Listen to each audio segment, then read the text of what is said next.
What's up, guys? It's Wes here with my 2018 Trek Farley 5. It's an aluminum frame. It's a size large. It's got 27.5 inch or 4.5 inch tires on 80mm mule foot rims. Up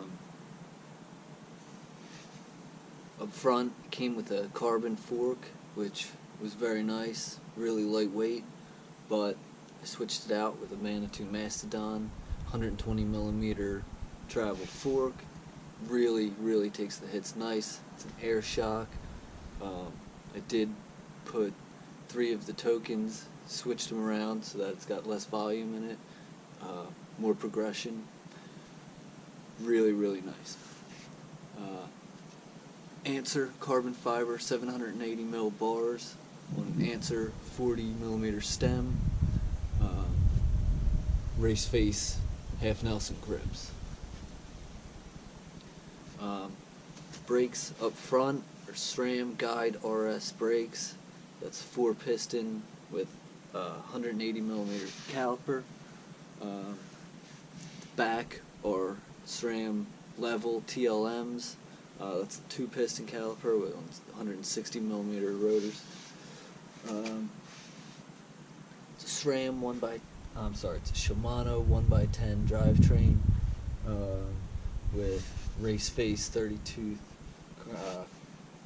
crankset up front, affect crank arms 175mm, and race face Chester pedals. Dropper post is RockShox reverb, run internally through the frame with the underbar remote lever. Really like it. Really like the hydraulic.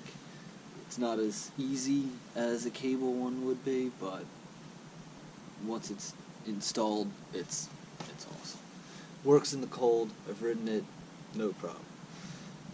You can check out my video. Rode 12 inches of snow. These tires were awesome.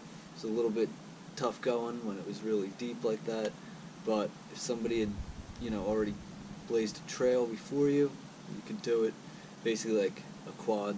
That's what I was following. So if somebody had a snowmobile and rode through it first, you could ride through it no problem. But anyway, it's a really sweet bike. Really get comfortable on it, using it all year round. I did just get some tires. I got some Maxxis Minions, 27.5 by 3.8, so they're a little narrower, a little bit smaller. I haven't tried them out yet, but pretty stoked to do that. So I'll have some videos of that later. But check out some of my other videos. Make sure you like, subscribe, leave any comments. Let me know what you guys think. Yeah, wait for my next one. Thanks.